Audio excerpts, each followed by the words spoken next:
Menteri Keuangan Sri Mulyani Indrawati mengatakan pemerintah masih menghadapi tantangan untuk menurunkan kemiskinan di daerah karena masih banyak daerah di Indonesia yang tingkat kemiskinannya masih tinggi.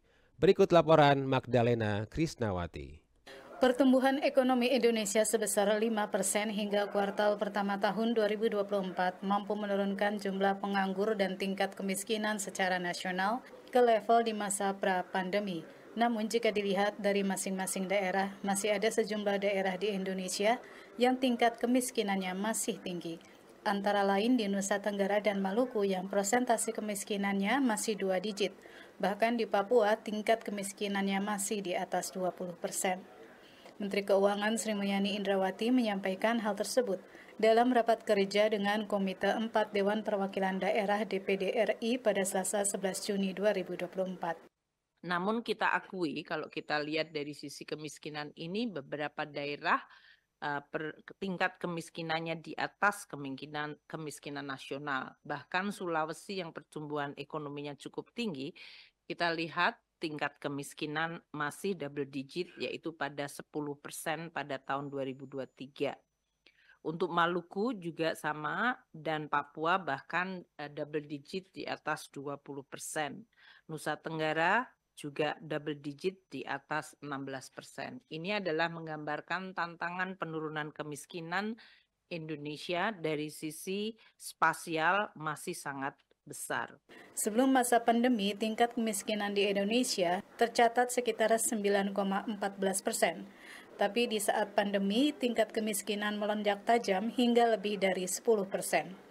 Pasca pandemi, tingkat kemiskinan kembali menurun menjadi sekitar 9,4% per Maret 2023. Sementara pemerintah menargetkan penurunan tingkat kemiskinan di rentang 6,5 hingga 7,5% di tahun 2024.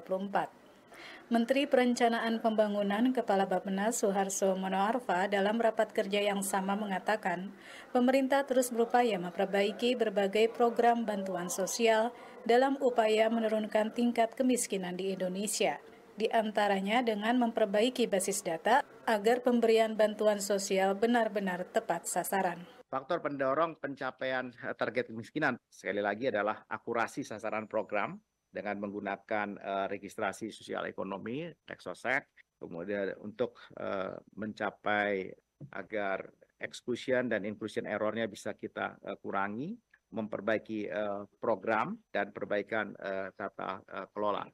Untuk mengentaskan kemiskinan, pemerintah selama ini telah mengalokasikan anggaran dari APBN untuk berbagai program perlindungan sosial seperti bansos pangan, bantuan langsung tunai, hingga program keluarga harapan. Selain itu, pemerintah akan terus memperkuat sektor pendidikan dan kesehatan guna meningkatkan kualitas sumber daya manusia dan kualitas hidup masyarakat Indonesia. Dari Jakarta, Magdalena Krisnawati, Pro 3 RRI. Terus mengudara untuk Indonesia.